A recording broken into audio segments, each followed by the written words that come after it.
Hello guys and welcome here. So in this video we are going to talk about the CHISQ.TEST function inside of Microsoft Excel.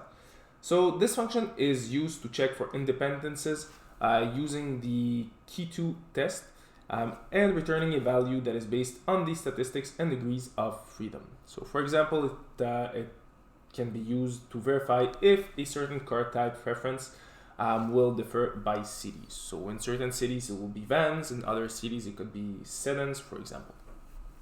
So for the purpose of this video, I have an example with car colors. So we have red cars, yellow cars, blue cars, and those cars are, let's say, for example, inside of a parking lot.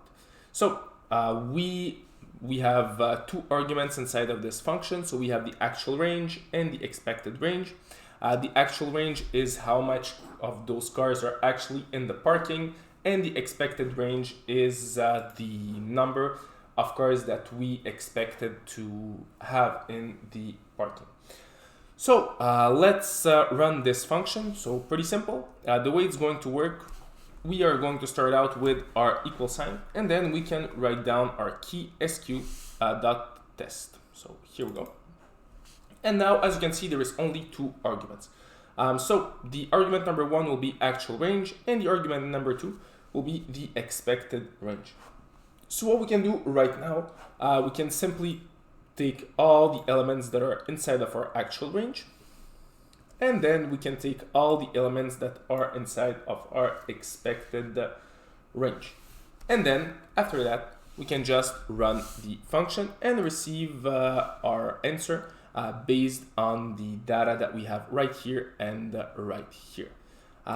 So this is how you use the CHISQ.TEST function inside of Microsoft Excel.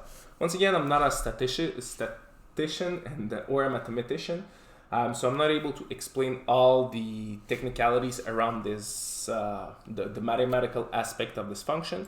But to be able to use it inside of Microsoft Excel, as I said earlier, you only need two arguments, so the actual range as well as the expected range. So for our example, this is what we had. So we have our actual range that is right here and the expected range that is right here. And just like that, we're able to receive the CHISQ.TEST function answer just right here. So once again, if you like this video, don't forget to leave a like, to subscribe, and see you in another of my videos.